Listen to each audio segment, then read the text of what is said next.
Hello ವಿದ್ಯಾರ್ಥಿಗಳೇ, ಈ ಒಂದು ವಿಡಿಯೋದಲ್ಲಿ ನಾವು ನಿಮ್ಮ BCom second semester SCP revised NEP syllabus ಏನಿದೆ ಅದರಲ್ಲಿ ಬರುವಂತಹ ಕನ್ನಡ ವಿಷಯದ ಒಂದು ಕತೆ ಗಾಂಧಿ. ಸೊ ಇದರ ಮೇಲೆ ಕೇಳುವಂತಹ 5 ಅಥವಾ 10 ಅಂಕದ ಪ್ರಶ್ನೆಗೆ ಬರೆಯಬೇಕಾದ 20 ಪಾಯಿಂಟ್ ಕೀ ಉತ್ತರಗಳನ್ನು ಚರ್ಚಿಸೋಣ. ಸೊ ಮೊದಲಿಗೆ ಗಾಂಧಿ ಕಥೆಯ ಪ್ರಾಥಮಿಕ ಆರೋಗ್ಯ ಕೇಂದ್ರದಲ್ಲಿನ ಘಟನೆ. ಒಂದು ದಿನ ಸೋಮವಾರದಂದು ಪ್ರಾಥಮಿಕ ಆರೋಗ್ಯ ಕೇಂದ್ರದಲ್ಲಿ ಜನದಟ್ಟಣೆ ತುಂಬಿತ್ತು. ರೋಗಿಗಳು ತಮ್ಮ ಹೆಸರನ್ನು ದಾಖಲು ಮಾಡಿಸಿ ಗುಮಾಸ್ತನಿಂದ ವೈದ್ಯಾಧಿಕಾರಿಯನ್ನು ಭೇಟಿಯಾಗುವ ಚೀಟಿ ಪಡೆಯುತ್ತಿದ್ದರು. ರೋಗಿಗಳು ವೈದ್ಯಾಧಿಕಾರಿ ಕೊಠಡಿಯ ಬಾಗಿಲ ಬಳಿಯೇ ನಿಂತು ಸುಸ್ತಾಗಿ ನರಳುತ್ತಾ ಬಂದ ಕೆಲಸವನ್ನು ಮರೆತಂತೆ ಮಲಗಿಬಿಡುತ್ತಿದ್ದರು. ಬಳ್ಳಿಕೇರಿ ಗ್ರಾಮದಿಂದ ಬಂದಿದ್ದ 40ರ ಹೆಂಗಸು 15 ವರ್ಷದ ಮಗ ಹೊತ್ತು ಮೂಡುವ ಮುಂಚೆ ಆಸ್ಪತ್ರೆಗೆ ಬಂದಿದ್ದರು. ಆಸ್ಪತ್ರೆ ವರಾಂಡದಲ್ಲಿ ಕಾಯಿಲೆ ಬಿದ್ದಿರುವ ಹುಡುಗ ಹೊರಗೆ ಮಲಗಿಕೊಂಡಿದ್ದ. ಆಸ್ಪತ್ರೆಗೆ ಬರುವವರನ್ನು ನೋಡುತ್ತಾ ಪದೇ ಪದೇ ತಾಯಿಗೆ ಮರಳಿ ಹೋಗುವುದಕ್ಕೆ ಪೀಡಿಸುತ್ತಿದ್ದ. ಕಾರಣ ತನಗಾಗಿ ತನ್ನ ಹೆತ್ತವಳು ನೋವನ್ನು ಅವಮಾನವನ್ನು ಸಹಿಸಿ ನಿಂತಿರುವುದನ್ನು ನೋಡಲು ಆಗುತ್ತಿರಲಿಲ್ಲ. ಗಾಂಧಿ ಎಂಬ ಹೆಸರು. ಹುಡುಗ ದಡಕ್ಕನೆ ಮೇಲೆದ್ದು ತಾಯಿಯ ಕೈಯಿಂದ ಕೊಸರಿಕೊಂಡು ವೈದ್ಯಾಧಿಕಾರಿಯ ಕೊಠಡಿ ಪ್ರವೇಶಿಸಿದನು. ಮೇಜಿನ ಮುಂದೆ ನಿಂತು ಜೋರಾಗಿ ಹೇಳಿದನು, ತನಗೆ ಯಾವ ಕಾಯಿಲೆ ಪರೀಕ್ಷಿಸಿ ಹೇಳಿ ಎಂದನು. ಆತ ನೋಡಲು ಹೊಟ್ಟೆ ದಪ್ಪ, ಕೈಕಾಲು ಸಣ್ಣ, ಕಿವಿಗಳು ಮಾತ್ರ ಅರಳಿ ಗಾಂಧಿಯಂತೆ ಕಾಣುತ್ತಿವೆ ಎಂದು ಡಾಕ್ಟರ್ ಅಪಹಾಸ್ಯ ಮಾಡಿದನು.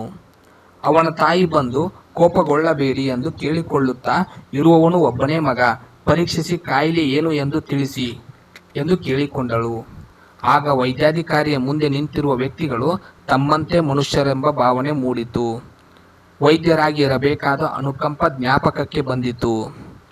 ಆ ಹುಡುಗನ ಹೆಸರನ್ನು ಕೇಳಿದರು. ಆತನ ಹೆಸರು ಮಹಾತ್ಮ ಗಾಂಧಿ ಎಂದ ಕೂಡಲೇ ಬೆಪ್ಪಾಗಿ ಬಿಟ್ಟರು. ತಮ್ಮ ವೈದ್ಯಕೀಯ ವೃತ್ತಿಯ ಇಲ್ಲಿಯವರೆಗಿನ ಜೀವನದಲ್ಲಿ ಇಂತಹ ಕಾಕತಾಳೀಯ ಸ್ಥಿತಿಯನ್ನು ಕಂಡಿರಲಿಲ್ಲ. ಈ ಅನುಭವವನ್ನು ತನ್ನ ಸಹೋದ್ಯೋಗಿಗಳೊಂದಿಗೆ ಹಂಚಿಕೊಳ್ಳಬೇಕು ಎಂದು, ಇಲ್ಲದಿದ್ದರೆ ಅವರು ನಂಬುವುದಿಲ್ಲ ಎಂದು ಸಾಕ್ಷಿಗಾಗಿ ನಾಯ್ಡು ನರಸಿಂಹಮೂರ್ತಿ ಸರಸಮ್ಮರನ್ನು ಬರಲು ಹೇಳಿದರು. ನರಸಿಂಹಮೂರ್ತಿ ಕುಟುಂಬ ಯೋಜನೆಯ ವಿಸ್ತರಣಾ ಮುಖ್ಯ ಅಧಿಕಾರಿಯಾಗಿದ್ದನು ಮತ್ತು ಇದನ್ನು ನಂಬಲು ತಯಾರಿರಲಿಲ್ಲ. ಹುಡುಗನಿಗೆ ಗೋಡೆಯ ಮೇಲೆ ತೂಗಿ ಹಾಕಿರುವಂತಹ ಫೋಟೋ ತೋರಿಸಿ, ಈ ಫೋಟೋ ಯಾರದ್ದು ಎಂದು ಕೇಳಿದಾಗ ಆತ ಮಹಾತ್ಮ ಗಾಂಧಿ ಎಂದನು. ನಿನ್ನ ಹೆಸರು ಏನೆಂದು ಕೇಳಿದಾಗ ಅದೂ ಕೂಡ ಮಹಾತ್ಮ ಗಾಂಧಿ ಎಂದು ಉತ್ತರ ಕೊಟ್ಟನು. ಗೋಡೆ ಮೇಲೆ ನಗುತ್ತಿರುವ ಮಹಾತ್ಮ ಗಾಂಧಿಗೂ ಕಣ್ಣೆದುರು ನೋವು ಅನುಭವಿಸುತ್ತಿರುವ ಗಾಂಧಿಯ ನೋಡಿದ ವೈದ್ಯರಿಗೆ ಬೇಸರವಾಯಿತು. ಇನ್ನು ಪರೀಕ್ಷೆ. ವೈದ್ಯಾಧಿಕಾರಿ ಪರೀಕ್ಷೆ ಕಟ್ಟಡಿಗೆ ಕರೆದುಕೊಂಡು ಹೋಗಿ ನಾಲಿಗೆ, ಗಂಟಲು, ಕಣ್ಣು ನೋಡಿ ನರ, ಹೃದಯ, ಶ್ವಾಸಕೋಶ ಪರೀಕ್ಷೆ ಮಾಡಿದರು. ಹೊಟ್ಟೆಯಲ್ಲಿ ನೀರು ಸೇರಿಕೊಂಡು ಕೈಕಾಲು ಊದಿಕೊಂಡು ಲಿವರ್ ಕಾಯಿಲೆಗೆ ಹಬ್ಬಿತ್ತು. ಎಕ್ಸ್ರೇ ಆಗಬೇಕು, ಹೃದಯ ಪರೀಕ್ಷೆ ಮಾಡಬೇಕು, ರಕ್ತ ಮೂತ್ರ ಪರೀಕ್ಷೆ ಮಾಡಬೇಕು ಎಂದು ಹೇಳಿದರು. ಇದು ಇಲ್ಲಾಗುವ ವಿಷಯವಲ್ಲ, ಇವೆಲ್ಲವನ್ನು ಜಿಲ್ಲಾ ಆಸ್ಪತ್ರೆಗೆ ಕರೆದುಕೊಂಡು ಹೋಗಿ ಕಾಯಿಲೆ ವಿಶ್ಲೇಷಣೆಯನ್ನು ನಾನು ಬರೆದುಕೊಡುತ್ತೇನೆ ಎಂದು ಚೀಟಿಯನ್ನು ಬರೆದರು. ಹೆಸರು ನಮೂದಿಸಿ ಕಳುಹಿಸಿದರು. ಅಜ್ಜನ ಬಗ್ಗೆ ಪರಿಚಯ. ಕರಿಸಿದ್ದೇಗೌಡ ಜೀವನದಲ್ಲಿ 15 ವರ್ಷಗಳ ಹಿಂದೆ ಹೊಲ ಉತ್ತು ತಾನು ತನ್ನ ಅಳಿಯ ಹೊತ್ತು ಮಲಗುವ ವೇಳೆ ಮನೆಗೆ ಬಂದಾಗ ಮೊಮ್ಮಗ ಹುಟ್ಟಿದ್ದ ವಿಷಯ ತಿಳಿದು ಆನಂದಿಸಿದರು. ಅಗಲವಾದ ಕಿವಿಗಳನ್ನು ಹೊಂದಿದ್ದ ಮಗು ನೋಡಿ ಜೋಯಿಸರ ಮನೆಗೆ ಹೋಗಿ ಒಳ್ಳೆ ಗಳಿಗೆಯಲ್ಲಿ ಹುಟ್ಟಿರುವ ವಿಷಯವನ್ನು ತಿಳಿದುಕೊಂಡು ಬಂದರು. ಶಿವಪುರಕ್ಕೆ ಹೋಗಿ ಮಹಾತ್ಮ ಗಾಂಧಿಯನ್ನು ಖುದ್ದಾಗಿ ದರ್ಶನ ಮಾಡಿ ಬಂದಿದ್ದರಿಂದ ಮಹಾತ್ಮ ಗಾಂಧಿ ಎಂದು ಮೊಮ್ಮನಿಗೆ ಹೆಸರಿಟ್ಟನು. ಹುಟ್ಟಿರುವ ಮಹಾತ್ಮ ಗಾಂಧಿ ನಿಜವಾದ ಮಹಾತ್ಮ ಗಾಂಧಿಯ ಪುನರ್ಜನ್ಮವೇ ಆಗಿರಬಹುದು ಎಂದು ಭಾವಿಸಿದನು. ಕರಿಸಿದ್ದೇಗೌಡನ ಕಡೆ ಇದ್ದ 2 ಎಕರೆ ಹೊಲದಲ್ಲಿ ಮನೆಯಲ್ಲಿ 1 ಎಕರೆಯನ್ನು ಬಡವರಿಗೆ ಮನೆ ಕಟ್ಟಿಕೊಳ್ಳಲು ಹಂಚುವುದಕ್ಕಾಗಿ ಸರ್ಕಾರ ವಶಪಡಿಸಿಕೊಂಡಿತ್ತು. ಅಳಿಯನು ಸತ್ತು ಹೋದದ್ದು ಒಂದು ಚಿಂತೆಯಾದರೆ ಹೊಲ ಕಳೆದುಕೊಂಡದ್ದು ಮತ್ತೊಂದು ಚಿಂತೆ. ಇರುವ 1 ಎಕರೆ ಭೂಮಿಯಲ್ಲಿ ಸೊಗಸಾಗಿ ಬೆಳೆದು ನಿಂತಿರುವ ಹಲಸಿನ ಮರವನ್ನು ಕಡಿದುಕೊಳ್ಳಬೇಕೋ ಬೇಡೋ ಎಂಬ ಚಿಂತೆ.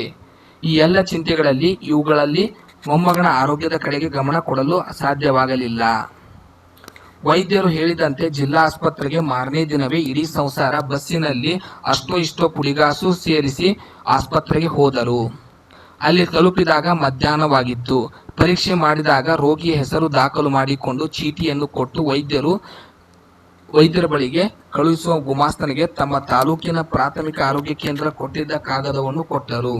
ಗುಮಾಸ್ತ ಎಲ್ಲವನ್ನು ಓದಿ ರೋಗಿ ಹೆಸರನ್ನು 2-3 ಸಾರಿ ಓದಿ ಏನೋ ಅನುಮಾನ ಬಂದವನಂತೆ ಕರಿಸಿದ್ದೇಗೌಡನನ್ನು ನೋಡಿದನು. ಮುಖ್ಯ ವೈದ್ಯಾಧಿಕಾರಿಯು ಮಹಾತ್ಮ ಗಾಂಧಿ ಎಂದು ಕರೆದಾಗ ಕರಿಸಿದ್ದೇಗೌಡ ತನ್ನ ಮೊಮ್ಮಗನನ್ನು ಕರೆದುಕೊಂಡು ಒಳಗೆ ಹೋದನು. ಈ ಹೆಸರಿನ ಹುಡುಗನನ್ನು ನೋಡಿ ವೈದ್ಯರು ಅಳಬೇಕೋ ನಗಬೇಕೋ ತಿಳಿಯದಂತಾಯಿತು. ಅವನ ಮೊಮ್ಮಗನಿಗೆ ಮೂತ್ರಪಿಂಡ ಕಾಯಿಲೆ ಆಗಿರುವುದಾಗಿ ತಿಳಿಸಿ ಔಷಧಿಯನ್ನು ಬರೆದುಕೊಟ್ಟರು. ಅವರು ತಂದಿದ್ದ ಹಣ 2-3 ದಿನಕ್ಕೆ ಖಾಲಿಯಾಯಿತು. ಮತ್ತೆ ಹಣವನ್ನು ಹೊಂದಾಣಿಕೆ ಮಾಡಲು ಹೊಲ ಮಾರಲು ಹೋದರು. ಆದರೂ ಹೋಗುತ್ತಿರಲಿಲ್ಲ. ಫಸಲು ಕತ್ತರಿಸಲು ಯಾರೂ ಸಿಗುತ್ತಿರಲಿಲ್ಲ. ಎಲ್ಲಿಯೂ ಸಾಲ ಸಿಗಲಿಲ್ಲ. ಮಗಳ ಮತ್ತು ಮೊಮ್ಮಗಳ ಕಿವಿಯೋಲೆಯನ್ನು ಮಾರಿ ಹಣ ಸಂಗ್ರಹಿಸಿ ತಂದಾಗ ಮೊಮ್ಮಗ ತೀರಿಕೊಂಡ ವಿಷಯ ತಿಳಿಯಿತು. ಕರಿಸಿದ್ದೇಗೌಡ ಧೈರ್ಯ ತೆಗೆದುಕೊಂಡು ಮನುಷ್ಯ ಸಾಯದೆ ಕಲ್ಲು ಸಾಯ್ತದ, ಸುಮ್ಕಿರು ಎಂದು ಮೊಮ್ಮಗಳನ್ನು ಸಮಾಧಾನಪಡಿಸಿದನು. ಇದಿಷ್ಟು ಗಾಂಧಿಯ ಕತೆ. ಮುಂದಿನ ವಿಡಿಯೋದಲ್ಲಿ ನಾವು ಮತ್ತೊಂದು ಕಥೆಯೊಂದಿಗೆ ಸಿಗೋಣ. ಧನ್ಯವಾದಗಳು.